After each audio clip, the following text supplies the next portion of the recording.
उन महान व्यक्तित्वों की होती है जिनकी तपस्या से वन, पर्वत, पहाड़ भी जागृत हो उठते हैं। मानवीय प्रेरणाओं का केंद्र बन जाते हैं। माउंट आबू की आभा भी दादा लेखराज और उन जैसे अनेकों सिद्ध व्यक्तित्वों की वजह निरंतर बढ़ती रही है। आज इस पवित्र स्थान से ब्रह्मा कुमारी संस्था के द्वारा आजादी के अमृत महोत्सव से स्वर्णिम भारत की ओर एक बहुत बड़े अभियान का प्रारंभ हो रहा है। इस कार्यक्रम में स्वर्णिम भारत के लिए भावना भी है, साधना भी है। इसमें देश के लिए प्रेरणा भी है और ब्रह्मा कुमारियों के प्रयास भी हैं। मैं देश के संकल्पों के साथ, देश के सपनों के साथ निरंतर जुड़े रहने के लिए ब्रह्मा कुमारी परिवार का बहुत बहुत अभिनंदन करता हूं। आज के इस कार्यक्रम में दादी जानकी, राजयोगिनी दादी हृदय मोहिनी जी सशरीर हमारे बीच उपस्थित नहीं है। मुझ पर उनका बहुत स्नेह था। आज के इस आयोजन पर मैं उनका आशीर्वाद भी महसूस कर रहा हूं। साथियों, जब संकल्प के साथ साधना जुड़ जाती है, जब मानव मात्र के साथ हमारा मम भाव जुड़ जाता है, अपनी व्यक्तिगत उपलब्धियों के लिए इदम न मम यह भाव जागने लगता है, तो समझिए हमारे संकल्पों के जरिए एक नए कालखंड का जन्म होने वाला है, एक नया सवेरा होने वाला है। सेवा और त्याग का यही अनुभव आज अमृत महोत्सव में नए भारत के लिए उमड़ रहा है। इसी त्याग और कर्तव्य भाव से करोड़ों देशवासी आज स्वर्णिम भारत की नींव रख रहे हैं। हमारे और राष्ट्र के सपने अलग अलग नहीं है। हमारी निजी और राष्ट्रीय सफलताएं अलग अलग नहीं है। राष्ट्र की प्रगति में ही हमारी प्रगति है। हमसे ही राष्ट्र का अस्तित्व है और राष्ट्र से ही हमारा अस्तित्व है। ये भाव, ये बोध नए भारत के निर्माण में हम भारतवासियों की सबसे बड़ी ताकत बन रहा है। आज देश जो कुछ कर रहा है उसमें सबका प्रयास शामिल है। सबका साथ, सबका विकास, सबका विश्वास। आज एक और बात, सबका प्रयास। ये सब देश का मूल मंत्र बन रहा है। आज हम एक ऐसी व्यवस्था बना रहे हैं जिसमें भेदभाव की कोई जगह न हो। एक ऐसा समाज बना रहे हैं जो समानता और सामाजिक न्याय की बुनियाद पर मजबूती से खड़ा हो। हम एक ऐसे भारत को उभरते देख रहे हैं जिसकी सोच और अप्रोच नई है, जिसके निर्णय प्रगतिशील हैं। साथियों, भारत की सबसे बड़ी ताकत यह है कि कैसा भी समय आए, कितना भी अंधेरा छाए, भारत अपने मूल स्वभाव को बनाए रखता है। हमारा युगों युगों का इतिहास इस बात का साक्षी है। दुनिया जब अंधकार से दौर से और गहरे दौर में थी, महिलाओं को लेकर पुरानी सोच में जकड़ी थी, तब भारत मातृशक्ति की पूजा देवी के रूप में करता था। हमारे यहां गार्गी, मैत्रेयी, अनसुईया, अरुंधति और मदालसा जैसी विदुषियां समाज को ज्ञान देती थी। कठिनाइयों से भरे मध्यकाल में भी इस देश में पन्ना घाय और मीराबाई जैसी महान नारियां हुई। और अमृत महोत्सव में देश जिन स्वाधीनता संग्राम के इतिहास को याद कर रहा है, उसमें भी कितनी ही महिलाओं ने अपने बलिदान दिए हैं। कित्तूर की रानी चेन्नम्मा, मतंगिनी हाजरा, रानी लक्ष्मीबाई, वीरांगना झलकारी बाई, वहां से लेकर सामाजिक क्षेत्र में अहल्याबाई होलकर, सावित्रीबाई फुले, इन देवियों ने भारत की पहचान बनाए रखी। आज देश लाखों स्वाधीनता सेनानियों के साथ आजादी की लड़ाई में नारी शक्ति के इस योगदान को याद कर रहा है और उनके सपनों को पूरा करने का प्रयास कर रहा है। और इसलिए आज सैनिक स्कूलों में पढ़ने वाले का बेटियों का सपना पूरा हो रहा है। अब देश की कोई भी बेटी राष्ट्र रक्षा के लिए सेना में जाकर महत्वपूर्ण जिम्मेदारियां उठा सकती है। महिलाओं का जीवन और कैरियर दोनों एक साथ चले, इसके लिए मातृ अवकाश को बढ़ाने जैसे फैसले भी किए गए हैं।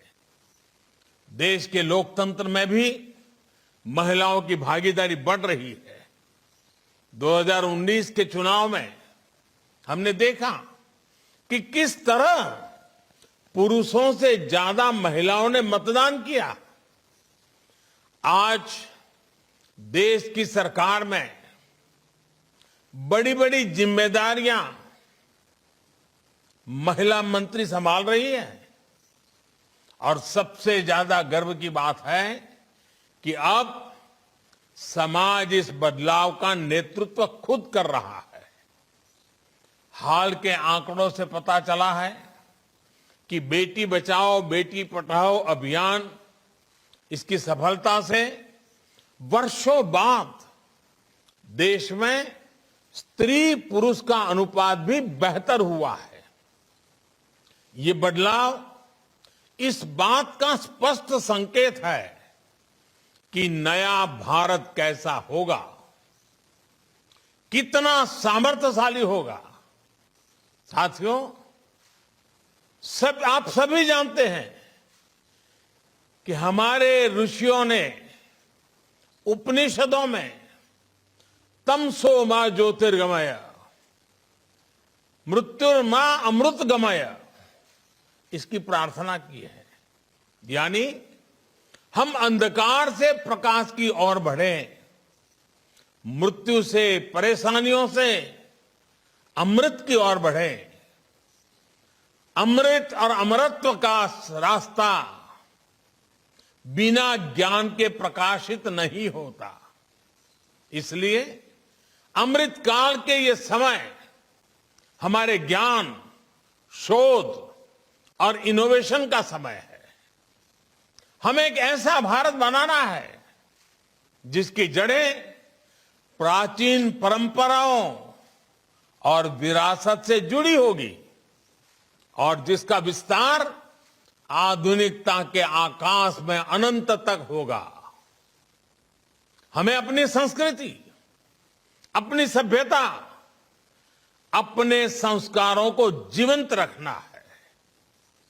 अपनी आध्यात्मिकता को, अपनी विविधता को संरक्षित और संवर्धित करना है। और साथ ही टेक्नोलॉजी, इंफ्रास्ट्रक्चर, एजुकेशन, हेल्थ की संस्थाओं को निरंतर आधुनिक भी बनाना है। देश के इन प्रयासों में आप सभी की, ब्रह्मा कुमारी जैसी आध्यात्मिक संस्थाओं की बड़ी भूमिका है। मुझे खुशी है कि आप आध्यात्म के साथ साथ शिक्षा, स्वास्थ्य और कृषि जैसे कई क्षेत्रों में कई बड़े बड़े काम कर रहे हैं। और आज जिस अभियान को आरंभ कर रहे हैं, आप उसे ही आगे बढ़ा रहे हैं। अमृत महोत्सव के लिए आपने कई लक्ष्य भी तय किए हैं। आपके ये प्रयास देश को अवश्य एक नई ऊर्जा देंगे, नई शक्ति देंगे।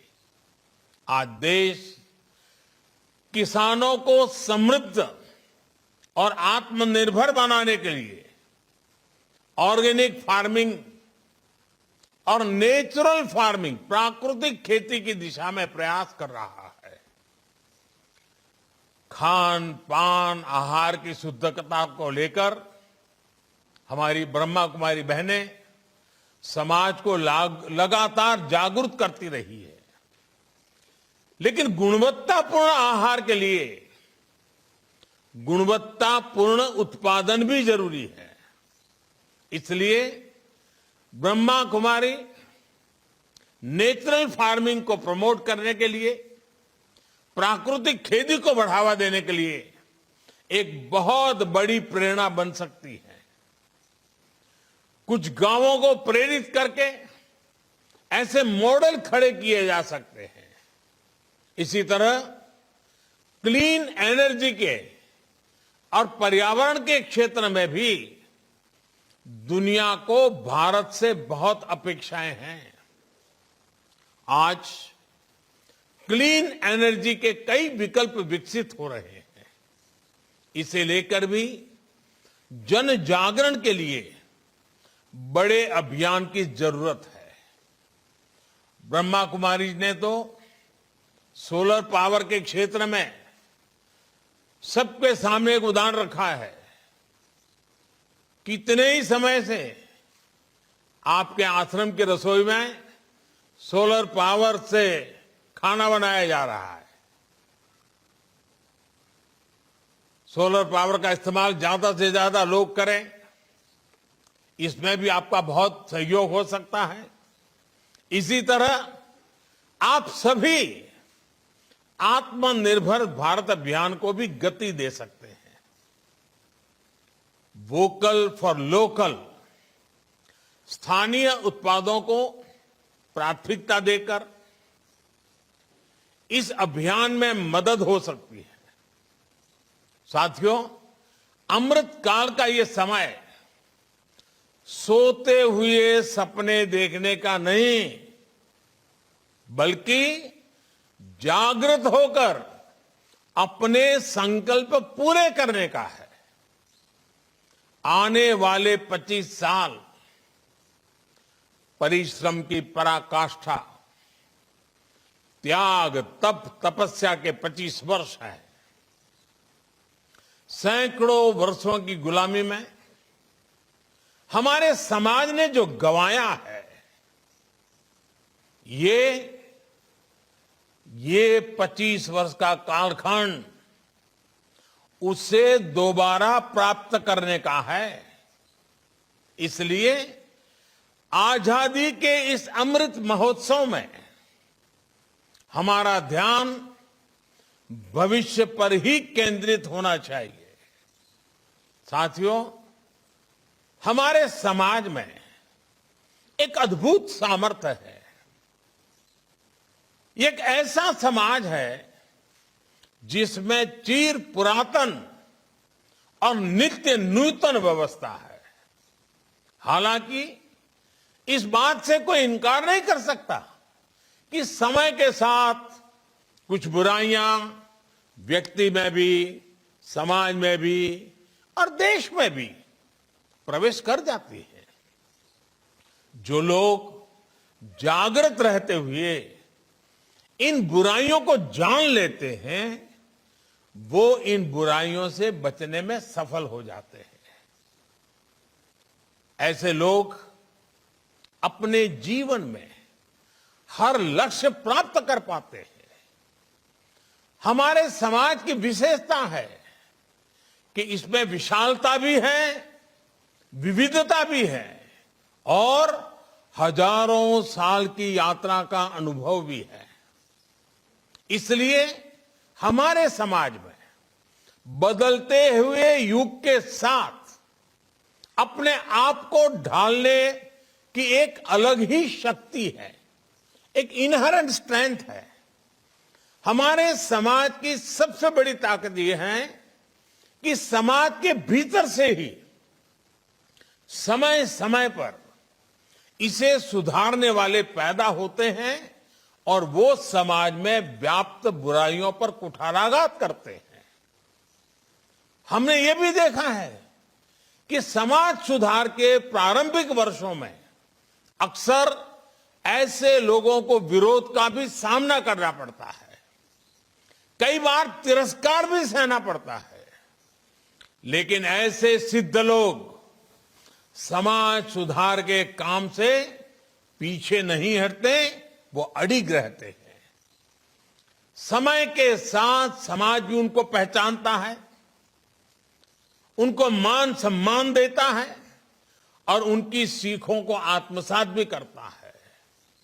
इसलिए साथियों, हर युग के कालखंड के मूल्यों के आधार पर समाज को सजग रखना, समाज को दोष मुक्त रखना, ये बहुत अनिवार्य है और निरंतर करने वाली प्रक्रिया है। उस समय की जो भी पीढ़ी होती है, उससे ये दायित्व निभाना ही होता है। व्यक्तिगत तौर पर हम लोग संगठन के तौर पर भी ब्रह्मा कुमारी जैसे लाखों संगठन ये काम कर रहे हैं, लेकिन हमें ये भी मानना होगा कि आजादी के बाद के 75 वर्षों में हमारे समाज में, हमारे राष्ट्र में एक बुराई सबके भीतर घर कर गई है।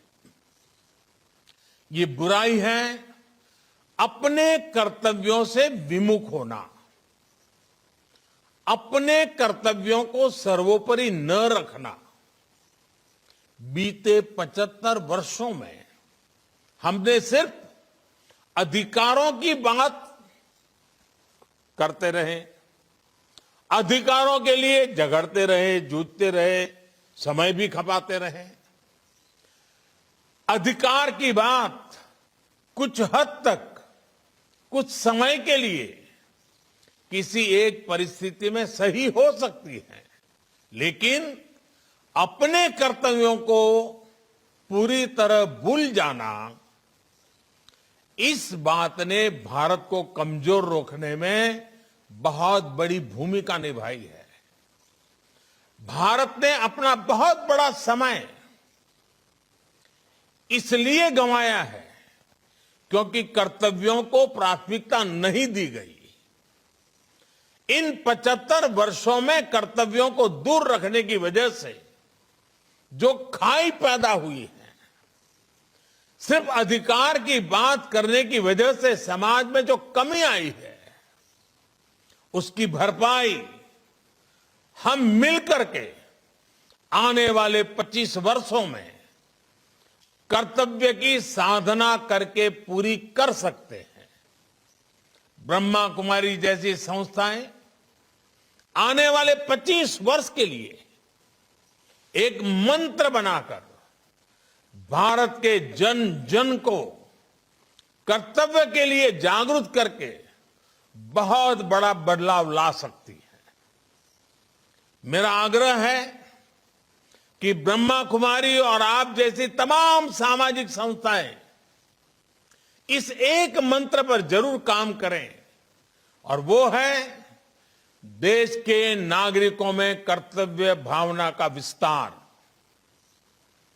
आप सभी अपनी शक्ति और समय जन जन में कर्तव्य बोध जागृत करने पर जरूर लगाएं, और ब्रह्मा कुमारी जैसी संस्थाएं जिस तरह दशकों से कर्तव्य के पथ पर चल रही है, आप लोग ये काम बहुत आसानी से कर सकते हैं। आप लोग कर्तव्य में रचे पचे, कर्तव्य में रचे बसे, कर्तव्य का पालन करने वाले लोग हैं। इसलिए जिस भावना के साथ आप अपनी संस्था में काम करते हैं, उस कर्तव्य भावना का विस्तार समाज में हो, देश में हो, देश के लोगों में हो।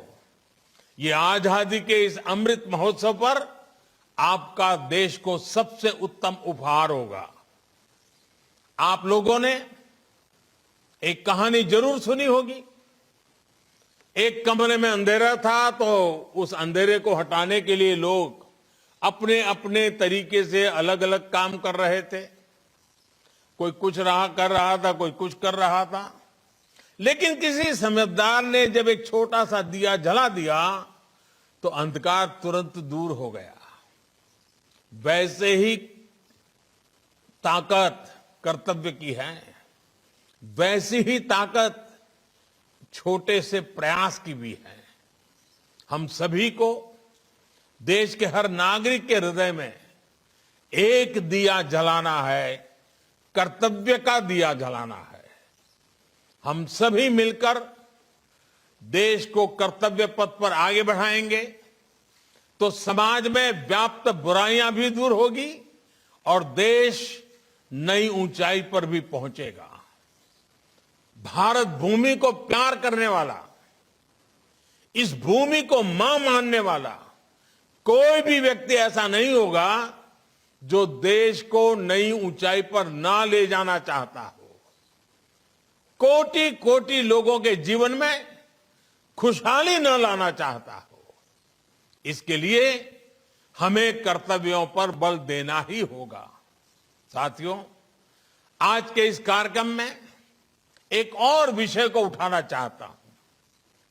आप सभी इस बात के साक्षी रहे हैं कि भारत की छवि को धूमिल करने के लिए किस तरह अलग अलग प्रयास चलते रहे हैं।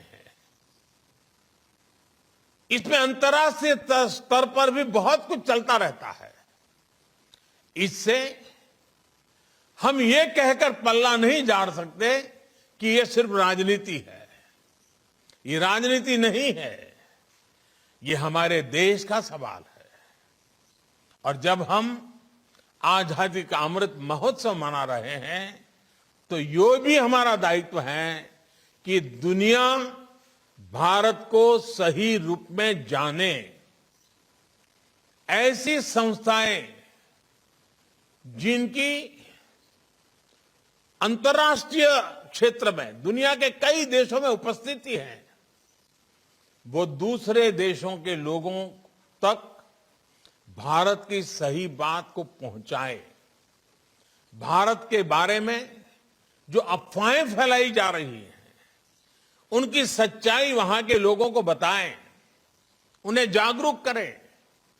ये भी हम सबका कर्तव्य है। ब्रह्मा कुमारी जैसी संस्थाएं इसी काम को आगे बढ़ाने के लिए एक और प्रयास कर सकती है। जहां जहां जिन जिन देशों में आपकी ब्रांचेज है, वहां कोशिश करनी चाहिए कि वहां की हर ब्रांच से हर वर्ष कम से कम 500 लोग भारत के दर्शन करने के लिए आए, भारत को जानने के लिए आए। और ये 500 लोग जो हिंदुस्तान के लोग वहां रहते हैं वो नहीं, उस देश के नागरिक होने चाहिए। मूल भारतीय की मैं बात नहीं कर रहा हूं। आप देखिएगा, अगर इस प्रकार से लोगों का आना हुआ, देखेंगे, यहां की हर बात को समझेंगे, तो अपने आप वो भारत के छाइयों को विश्व में लेकर के जाएंगे। आपके प्रयासों से इससे कितना बड़ा फर्क पड़ जाएगा। साथियों, परमार्थ करने की इच्छा तो हर एक की रहती है, लेकिन एक बात हम न भूलें कि परमार्थ और अर्थ जब एक साथ जुड़ते हैं तो सफल जीवन, सफल समाज और सफल राष्ट्र का निर्माण अपने आप हो सकता है। अर्थ और परमार्थ के इस सामंजस्य की जिम्मेदारी हमेशा से भारत की आध्यात्मिक सत्ता के पास रही है। मुझे पूरा भरोसा है कि भारत की आध्यात्मिक सत्ता आप सभी बहनों ये जिम्मेदारी इसी परिपक्वता के साथ निभाएगी। आपके ये प्रयास देश की अन्य संस्थाओं, अन्य संगठनों को भी आजादी के अमृत महोत्सव में नए लक्ष्य गढ़ने के लिए प्रेरित करेंगे। अमृत महोत्सव की ताकत जन जन का मन है, जन जन का समर्पण है। आपके प्रयासों से भारत आने वाले समय में और भी तेज गति से स्वर्णिम भारत की ओर बढ़ेगा। इसी विश्वास के साथ आप सभी का बहुत बहुत धन्यवाद। ओम शांति।